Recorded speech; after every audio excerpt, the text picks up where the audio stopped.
നമ്മളിപ്പം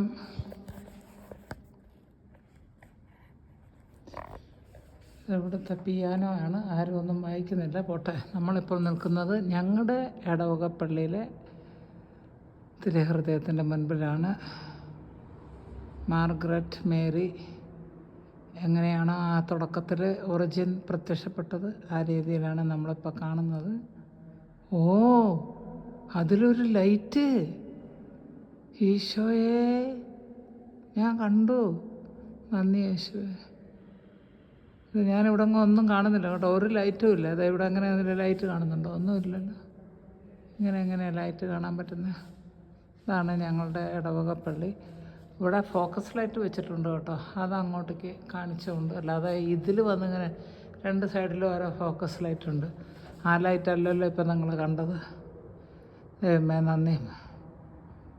തിരുഹൃദയമേ, ഞങ്ങളുടെ ഹൃദയം അങ്ങേ ഹൃദയത്തിനൊത്തതാക്കി തീർക്കണമേ. തിരുഹൃദയമേ, അതാ മകളൊന്ന് ഇനിയും കാണുന്നു. ഈശോയെ എന്താല്ലേ. തിരുഹൃദയമേ, ഞങ്ങളുടെ ഹൃദയം അങ്ങയുടെ ഹൃദയത്തിനൊത്തതാക്കി മാറ്റണമേ. തിരുഹൃദയമേ, ഞങ്ങളുടെ ഹൃദയം അങ്ങയുടെ ഹൃദയത്തിനൊത്തതാക്കി മാറ്റണമേ. തിരുഹൃദയമേ, ഞങ്ങളുടെ ഹൃദയം അങ്ങയുടെ ഹൃദയം ഞങ്ങളുടെ ഹൃദയത്തിനൊത്തതാക്കി മാറ്റണമേ. Hallelujah. Thank you lord. Saint Antony ഉണ്ട്, സെയിൻറ്റ് റീറ്റ ഉണ്ട്. ജീസസ്, ഇഷ്ടപ്പെട്ടു. ഞാനിപ്പോൾ ഇതിലിപ്പോൾ രണ്ടാകാൻ പോണു. ഞാൻ രാവിലത്തെ പ്രോഗ്രാമൊക്കെ കഴിഞ്ഞ് ഒരു അപ്പോയിൻമെൻ്റൊക്കെ കഴിഞ്ഞ് ഇങ്ങനെ തിരിച്ച് വരികയാണ്. പള്ളി തുറന്നിട്ട് പോലും ഉണ്ടാവുമെന്ന് വിചാരിച്ചില്ല, കാരണം ഈ സമയത്ത് പൂട്ടിയിടുകയാണ്. പക്ഷേ ഇപ്പോൾ 2:45 മരിച്ചടക്ക സംവിധാനമുണ്ട്, അതുകൊണ്ടാണിത്. ഇത് അന്ന് മാർഗരറ്റ് എന്നെ കൊടുത്ത, മേരിക്ക് കൊടുത്ത ആലക്കോക്ക്, ആ ഒരു ഇതാണ്. ഇവിടെ എല്ലാം എഴുതി വെച്ചിട്ടുണ്ട്.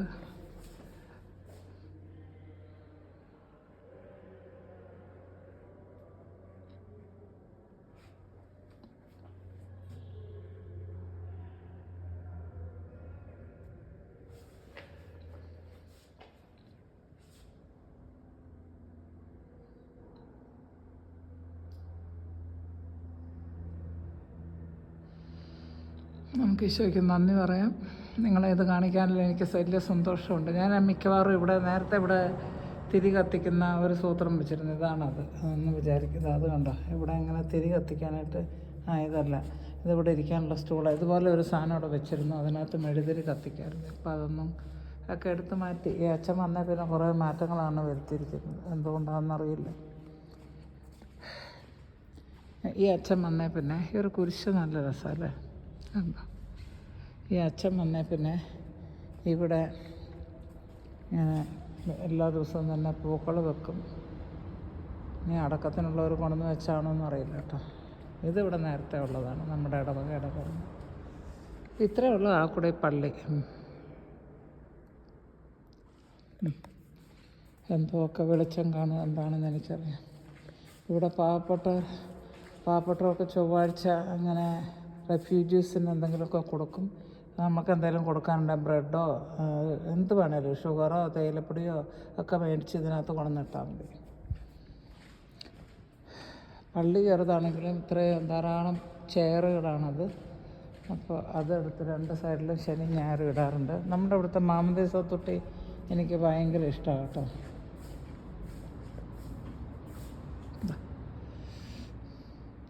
ആരെയാ മാമോദീസ നോക്കുന്നതെന്നറിയാലോ അല്ലേ.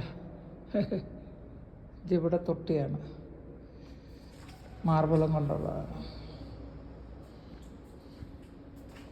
ആനം വെള്ളം വെച്ചിട്ടുണ്ട്. ഉന്നീശായ മാമോദീസ നോക്കുന്ന മേരിയുടെ കയ്യിലിരിക്കുന്നുണ്ട്.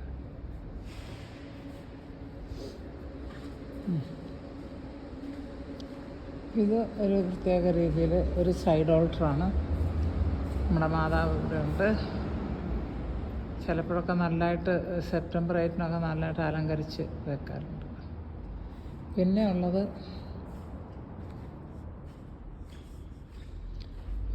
ഇതാണ് ഞാൻ പറഞ്ഞത്. ഇവിടെ എങ്ങനെയാണ് തിരി കിട്ടുന്നത്. അപ്പോൾ ഒട്ടും ചീത്തയാവില്ല തിരി. നമ്മൾ ഈ ഒരു കമ്പെടുത്തിട്ട് ഏതെങ്കിലും ഒരെണ്ണത്തിനകത്തുനിന്ന് കത്തിച്ച് നമ്മൾ ഇവിടുന്ന് ഫ്രഷായിട്ടുള്ള തിരികളുണ്ട്, അത് 50 പൈസയുടെ ഉണ്ട്, 1 യൂറോയുടെ ഉണ്ട്. അതെടുത്ത് നമ്മൾ കത്തിച്ച് ഇവിടെ വെച്ചാൽ മതി. തന്നെ എവിടെയും മെഴുക് ഉരുകി പോവില്ല, ഒന്നുമില്ല. ഇത് പിന്നെ സാൻ കാർലോ എന്ന് പറയുന്ന ഒരു വിശുദ്ധൻ്റെ കാലിൻ്റെ ഒരു ഫ്യൂമറാണ്, അസ്ഥിയാണ് ഇവിടെ ഇരിക്കുന്നത്. ഇതാ സാൻ കാർലോ എഴുതിയിട്ടുണ്ടല്ലോ. മാർട്ടിയറാണ്, തിരുശേഷിപ്പാണ്. പിന്നെ ഇത് വ്യാകുല മാതാവിൻ്റെ നല്ല രസമുണ്ടല്ലോ. എനിക്ക് മാതാവിനെയൊക്കെ ഒത്തിരി ഇഷ്ടമാണ്, വളരെ ബ്യൂട്ടിഫുള്ളായിട്ട് വരച്ചിട്ടുണ്ട്. ഇത് കുരിശ്. അപ്പം നമുക്ക് പുറത്തേക്ക് ഇറങ്ങി പോയേക്കാം. ഇതെങ്ങനെയാണെന്ന് വെച്ചിട്ടുണ്ടെങ്കിൽ ഇവിടെ ഒരു കളിമുറിയാണ്. ഇവിടെ വരുന്ന കുഞ്ഞുങ്ങളെ നോക്കാനായിട്ട് ഒരു ബേബീസിന് വേണ്ടി ഒരു മുറി ഉണ്ടാക്കിയിട്ടുണ്ട്. അവിടെ കൊണ്ടുവന്ന് പിള്ളേരെ ഇടാൻ കളിപ്പാട്ടങ്ങളൊക്കെ ഉണ്ട്. ഇവിടുത്തെ പ്രത്യേകത എന്ന് പറഞ്ഞാൽ എല്ലാ മണിക്കൂറുകളിലും മണിയടിക്കും. ഇപ്പോൾ കറക്റ്റ് ഇവിടെ ഈ ക്ലോക്കിന് ഒരു 5 മിനിറ്റത്തെ വ്യത്യാസമുണ്ട്. 2 മണിയാണത്. അത് ആ ക്ലോക്ക് അവിടെ കാണുന്നുണ്ടല്ലോ, അത് ഇതാണ്.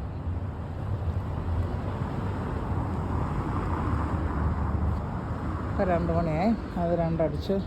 ഇവിടെ ഇതാണ് മെയിൻ ഡോറ്. അപ്പോൾ ഇവിടുത്തെ ഒരു പ്രത്യേകത എന്ന് പറഞ്ഞാൽ മരിച്ചു പോയി നമ്മൾ കാണുന്നുണ്ടല്ലോ, 2:45 ക്യൂ ഉണ്ട്. എല്ലാ ദിവസവും 2:45. എല്ലാ ദിവസവും എന്ന് പറഞ്ഞാൽ ആരെങ്കിലും മരിച്ചവരുണ്ടെങ്കിൽ, ഡോണറിലുണ്ടെങ്കിൽ 2:45 ഇവിടെ നടത്തുന്നത്. ഇദ്ദേഹത്തിൻ്റെ പേര് ദി കൺസോളോ ജുസപ്പ വി അച്ചർബി. ഇവിടെ ഈ റോഡിൽ തന്നെ ഉള്ള ആളാണ്. ഈ സ്ഥലം അതാണ്. എൻ്റെ ഹസ്ബൻഡ് വരും എന്ന് പറഞ്ഞ് ജിമ്മിൽ പോകുന്നത്, അത് ആ കാണുന്ന കെട്ടിടമാണ് ജിമ്മ. പലസ്ത്ര എന്ന് എഴുതിയിട്ടുണ്ട്. പിന്നെ അതിൻ്റെ താഴെ തന്നെ മേലത്തെ നിലയിലാണ് ജിമ്മ്, താഴത്തെ നിലയിൽ ബാറുണ്ട്. പിന്നെ നമ്മുടെ ഇത് തന്നെ ഒരു ബസ് സ്റ്റോപ്പിൻ്റെ ലക്ഷണമാണ് കാണുന്നത്. ആ മഞ്ഞ കളറിലുള്ള ബോർഡ് എഴുതി വെച്ചിട്ടുണ്ട്. അതാണ് അവിടെ ഒരു ബസ് സ്റ്റോപ്പാണ്. നമ്മളെ പള്ളിയുടെ അവിടെ നിന്ന് ഇറങ്ങിയ ഉടനെ ബസ് സ്റ്റോപ്പിലോട്ടൊക്കെ കയറുന്നത്. പിന്നെ ഇങ്ങനെ നടന്ന് എൻ്റെ അങ്ങോട്ടേക്ക് പോയാൽ എൻ്റെ വീടിൻ്റെ ദിശയിലോട്ടാണ് പോണത്.